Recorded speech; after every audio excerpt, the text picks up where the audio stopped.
La mine, le travail était difficile mais avec des contreparties, notamment celle d'être logé et chauffé à vie, à l'époque avec des dotations de charbon. Dans les années 70-80, certains mineurs ont racheté leur habitation sous la forme d'un capital prêt. Problème, un avantage en nature dédié au logement et au chauffage était ainsi supprimé. Selon les mineurs et leurs ayants droit, ces contrats sont trompeurs. Le Conseil d'État les a jugés illégaux en 2009. Ils se battent donc pour être indemnisés, à l'image de ce représentant syndical. Nous n'avions pas le droit de racheter, donc nous sommes lésés.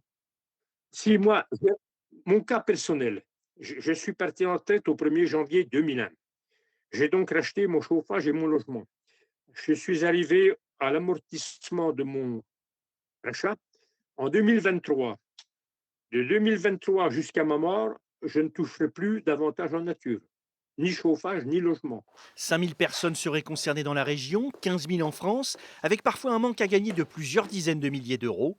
Elles espèrent des actes. Dernièrement, les sénateurs avaient inscrit dans le budget une ligne d'environ 13 millions nécessaire au paiement de ces indemnités. Cela a été supprimé en commission mixte paritaire et le temps presse. Ça va contre les intérêts des mineurs, effectivement, puisque plus le temps passe, moins on a de mineurs, parce qu'ils sont déjà d'un certain âge. Donc, on ne veut pas, si vous voulez, qu'à un moment donné, il n'y ait plus personne, et puis qu'en fait, cette injustice n'ait jamais été réglée.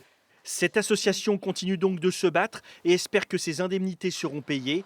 Les mineurs qui se sentent lésés se plaignent de l'instabilité gouvernementale. Il leur faut à chaque fois convaincre de nouveaux interlocuteurs.